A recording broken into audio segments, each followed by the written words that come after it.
Hello everyone. आज मैं आपको डेटा स्ट्रक्चर का जो भी थर्ड यूनिट है that is a stack and Q, उसका मैं लास्ट पॉइंट पढ़ाने वाली हूँ, that is a circular Q. So these are the topic that I will cover in this lecture. So first is what is circular queue, insert and delete operation in circular queue, then what is the application of circular queue, then the difference between circular queue and simple queue, and last is a comparison of last in first out and first in first out concept. So now first of all, what is the circular queue?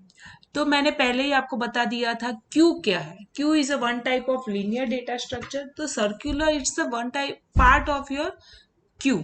So circular queue में क्या होता है? It's a one type of linear data structure in which the operations are perform on the first in first out principles, because that is a part of Q.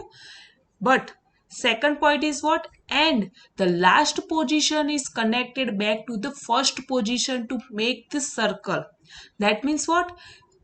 Single Q में क्या होता था, जो last था means जब भी हम value insert करते थे तो रियर पॉइंटर लास्ट तक चेक करता था. अगर लास्ट तक हम पहुंच गए तो इसका मीनिंग क्या हुआ कि मेरा क्यू फुल हो चुका है. तो अगर आगे की जगह खाली है 1 और 2 तो वो बैक नहीं आता था, मीन्स जीरो लोकेशन पे वापस नहीं आता था. तो वो सिंगल क्यू जो हम यूज करते थे उसमें मेमोरी वेस्ट हो जाती थी. वो सिंगल क्यू की लिमिटेशन थी और से डिसएडवांटेजेस थे. तो उस डिसएडवांटेजेस को हम सर्कुलर क्यू में कैसे यूज करते हैं, तो that is the advantages of circular queue. क्या है कि जो वेस्ट मेमोरी है हम उसको भी यूज कर सकते हैं. वेस्ट नहीं बोल सकते लेकिन फ्री मेमोरी. तो सर्कुलर क्यू में होता क्या है कि जो लास्ट पोजीशन है उसके बाद हम वापस आते हैं फर्स्ट पोजीशन पे. तो that make one type of circle, because last से फर्स्ट में आते हैं तो एक सर्कल बन गया. तो इसको हम रिंग बफर भी बोलते हैं. बफर क्यों? कि हम टेम्पररी उसमें डेटा स्टोर करते हैं और से डेटा स्टोर करते हैं, जिससे बफर. और रिंग क्यों? क्योंकि वो सर्कल ही डेटा स्टोर करता है.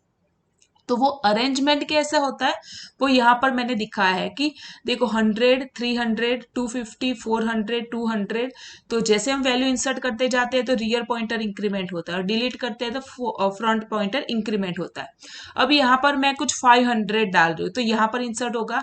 फिर 600 तो यहाँ पर 700. तो यहाँ पर अगर मैं 100 रिमूव कर रही हूँ तो ये मेमोरी फ्री हो गई. तो अगर मुझे 900 इंसर्ट करना है तो सिंगल क्यू में क्या होता था कि अगर हम लास्ट पर पहुंच गए तो उसके बाद हम ये मेमोरी फ्री है फिर भी हम उसको यूज नहीं कर सकते. लेकिन सर्कुलर क्यू में क्या होता है कि लास्ट में अगर हमारा पॉइंटर पहुंच जाता है तो वो वापस जाता है रियर पॉइंटर फर्स्ट में कि फर्स्ट लोकेशन खाली है या नहीं.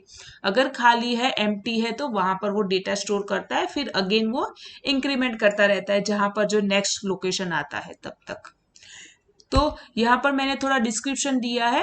अ circular queue a queue in which the elements are arrange so that the first element in the queue follow the last element in the Q.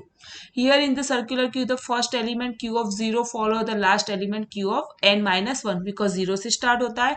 Disadvantages of simple queue is that even if we have a free memory space in queue, we cannot use that free memory space to insert element. तो ये disadvantages था जो मैंने last lecture में आपको explain किया था कि सिंपल क्यू में क्या होता था, हम लास्ट पे पहुंच जाते थे.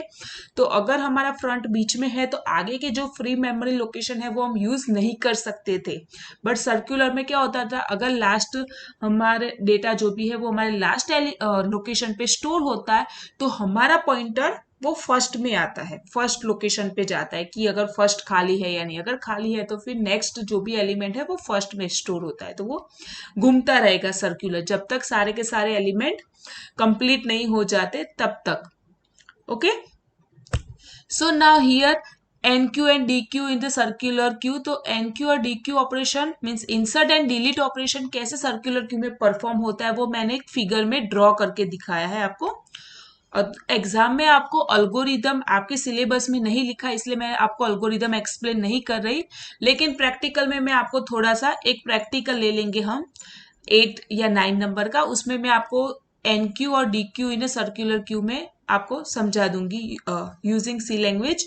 बट यहाँ पर आपके सिलेबस में अल्गोरिदम नहीं है इसलिए मैंने यहाँ पर नहीं लिखा.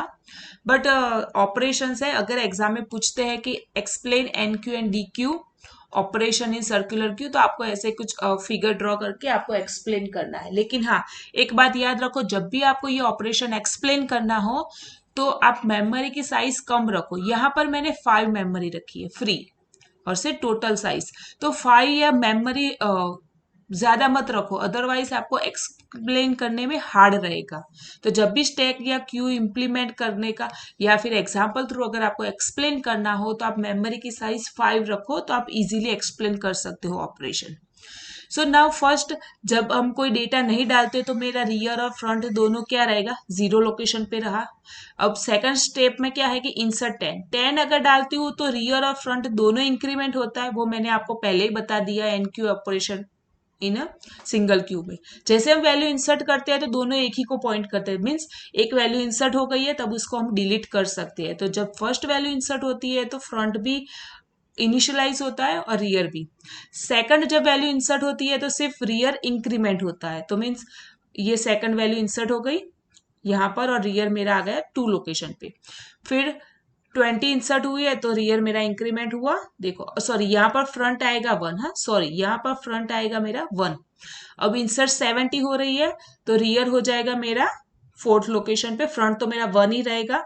फिर जैसे ही मैं डिलीट करती हूँ तो डिलीट कहाँ पर होगा, जहां पर फ्रंट कॉपी कर रहा है। तो फ्रंट किसको कॉपी कर रहा है, यहाँ पर देखो फर्स्ट लोकेशन को, तो फर्स्ट लोकेशन पे जो वैल्यू है वो डिलीट हो जाएगी और फ्रंट होगा फ्रंट प्लस 1, दैट मीन्स के 2 लोकेशन पे आ जाएगा। अब 7th में क्या लिखा है कि इंसर्ट 100, तो यहाँ पर 5th लोकेशन पे इंसर्ट हो गया। क्लियर? तो हमारे पास अब 5 लोकेशन थी और 5th लोकेशन मेरा कंप्लीट हो गया। अगर मैं इंसर्ट 40 करती हूँ तो वो क्या करेगा कि लास्ट लोकेशन पे पहुंच गए हैं, एन की वैल्यू भी 5 है, total memory elements total memory space 5 है, तो 5 के साथ ये कंपेयर करता है। तो 5 कंप्लीट हो गया तो वो रियर क्या करेगा, फर्स्ट लोकेशन पे जाएगा कि फर्स्ट लोकेशन फ्री है या नहीं। अगर है तो रियर हमारा इनिशियलाइज होगा, इंक्रीमेंट नहीं होगा, इनिशियलाइज होगा अगेन 1, और वहां पर वैल्यू मेरी स्टोर होगी 40, और फ्रंट तो मेरा 2 ही है। अब मुझे इंसर्ट करना है 140, तो 140 अगर इंसर्ट करता है तो मुझे यहाँ पर आएगा, लेकिन वो अब देखो स्टैक ओवरफ्लो के लिए क्या चेक होता है कि front is equal to rear plus 1। तो देखो अब रियर के, अब मैं यहाँ पर जाती हूँ तो मेरा क्या हो जाएगा, रियर क्या होगा 2, तो that is equal to front हो गया। फ्रंट की वैल्यू भी 2 है और रियर इंक्रीमेंट बाय 1 करती हूँ तो मेरे रियर की भी वैल्यू 2 हो गई है। 2 हो जाती है ना जब हम इंक्रीमेंट, पहले हमें इंक्रीमेंट करना है फिर वैल्यू स्टोर करनी है। तो जैसे मैं इंक्रीमेंट करती हूँ तो रियर की वैल्यू 1 थी तो उसकी जगह पर रियर की वैल्यू 2 होती है। 2 होने के बाद वो फ्रंट के साथ चेक करता है कि दोनों की वैल्यू सेम है। अगर सेम है तो प्रिंट करेगा क्यू ओवरफ्लो और वैल्यू इंसर्ट नहीं करेगा। तो whenever you insert value in the circular queue तो फ्रंट ऑलवेज चेक करता है, sorry rear pointer always check करता है फ्रंट वैल्यू के साथ कि rear is front equal to rear plus 1 है तो हमारा क्यू ओवरफ्लो है। सिर्फ यही कंडीशन चेक होती है इंसर्ट क्यू में, इन अ सर्क्यूलर क्यू। तो हर बार रियर जब भी वैल्यू इंसर्ट करनी है तो पहले मुझे रियर को इंक्रीमेंट करना है हर बार, एवरी टाइम, और उसके बाद इंक्रीमेंट करने के बाद उसकी वैल्यू जो बनती है नहीं आती है उसको मुझे फ्रंट के साथ चेक करना है कि वो सेम होती है वैल्यू, तो मुझे इंसर्ट नहीं करना क्योंकि ऑलरेडी फ्रंट के अंदर कोई वैल्यू है। That's why front is point two the next value of the rear. So Q मेरा ओवरफ्लो हो गया है तो मैं वैल्यू इंसर्ट नहीं करूंगी, तो यहाँ पर प्रिंट क्या होगा, क्यू ओवरफ्लो, तो कोई वैल्यू 140 इंसर्ट नहीं करने देगा। फिर यहाँ पर 10 लोकेशन पे क्या लिखा है कि डिलीट, तो ये सेकंड लोकेशन पे जो वैल्यू है वो डिलीट हो जाएगी, फिर डिलीट अगेन, और देखो फ्रंट मेरा इंक्रीमेंटेड बाय 1 हो रहा है, तो 2 था तो 3 आ गया। अब मैं अगेन डिलीट कर रही हूँ तो फ्रंट हो जाएगा मेरा 3 था तो प्लस 1 मीन्स 4 हो जाएगा, और थर्ड लोकेशन की वैल्यू डिलीट हो रही है। सेम फॉर अगेन मैं डिलीट ऑपरेशन परफॉर्म कर रही हूँ तो फ्रंट हो जाएगा